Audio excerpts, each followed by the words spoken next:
Hello and welcome to Thought for May the 15th. Our readings are Dueteronomy chapter 32, Isaiah chapter 5 and Colossians chapter 2. And our thought is, by this word you shall live. Moses has reached the end of his long life. He is now 120 years old, and his final effort is a final message to the nation.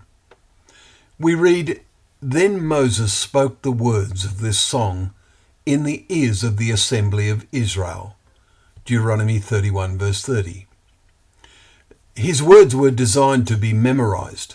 And when Moses had finished speaking all these words, we're told, to all Israel, in chapter 32 verse 45, he said to them, "Take to heart these words, that you may command them to your children. For it is no empty word for you, but your very life. And by this word you shall live." Verses 46 to 47.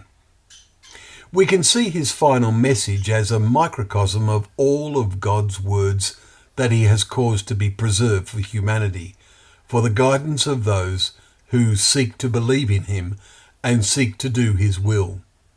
Such will therefore read his word and apply their minds to understand. Moses' final message to the emerging nation of Israel applies in its basic principles to all who seek to serve God. God could see that many in succeeding generations in Israel would lose their vision of God and not remain faithful. And so, sadly, this has also largely been the case with those who say they follow and are following Christ.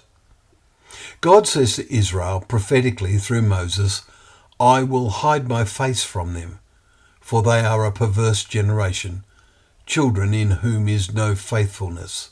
Verse 20. And so it has been, and is equally true in this 21st century with so many who claim to follow Christ. And through Moses, God said the people would become a nation void of counsel, and there is no understanding in them. If they were wise, they would understand this. They would discern their latter end. Verses 28 and 29. Other scriptures give us more details of their latter end, but Moses ends his song positively, seeing a time when God avenges the blood of his children and takes vengeance on his adversaries and cleanses his people's land. Verse 43. Then Moses came and recited all the words in the hearing of the people, we're told in verse 44, and added in conclusion the words we quoted at the start. "It is no empty word for you, but your very life. And by this word you shall live." This is parallel with the words of Christ and the apostles by which we must live, and as a result, live eternally. Words in our world are empty of eternal meaning. So let us make God's words our very life. Well, thank you once again for joining us for Thought for the Day, where together we can open up the pages of God's Word, knowing that Word to be a lamp to our feet and a light to our path.